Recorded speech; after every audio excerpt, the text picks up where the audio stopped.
Up until last Christmas, I was a full-time carer for a man called Joe Kenny, who passed away on the 2nd of September gone by.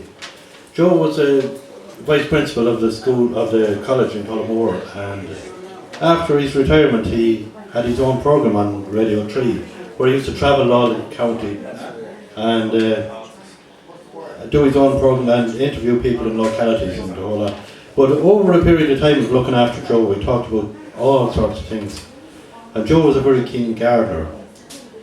And another topic we covered one day was in 1967 when Jayne Mansfield came to visit Ireland, and there was a whole schmozzle to do with the church and her visit to Tralee and all that. So between Joe's love of gardening and the visit from 1967, I threw this together for Joe and I put it in a little frame for him and put it on his mantelpiece. And everyone that came to visit then, Joe used to love to show him a little poem, and he got a great kick out of it. So I'll throw it out to you there, and I call it Jayne Mansfield's visit to Joe Kenny's garden. Jayne Mansfield, she flew into town for the day. Her landing was easy there, so they would say. She went strutting round, all her best was on show, and today her fine visit was just for our Joe. His thoughts they ran back then to around 67, when Irishmen thought sure that they were in heaven. She came for to visit way back that time too, but the clergyman ran young Jayne Mansfield and crew.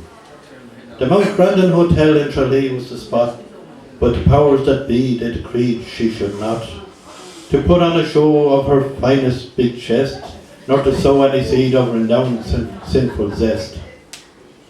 But now she walks down there through all of the rows, her darting blue eyes they will see all that grows. She has a wee pick there, and then there's one more, and she wanders on up then towards young Joe's back door. Then down once again, and she's picking her footing. Those manicured nails, they were all out there jutting. She'd pick and she'd pick and she'd pick once again, cooing hey hallelujah, and then came amen. But all of this picking was not for our Joe. His fine careful tending helped structure this show. Those heads they were turned on that day's autumn breeze, as Joe banged on the window while stifling his sneeze. He curses the day that young Jayne Mansfield came. She ruined his fine garden, took none of the blame. Devouring she went through all Joe's finest cabbage. Jayne Mansfield the pigeon, she ate like a savage. Thank you.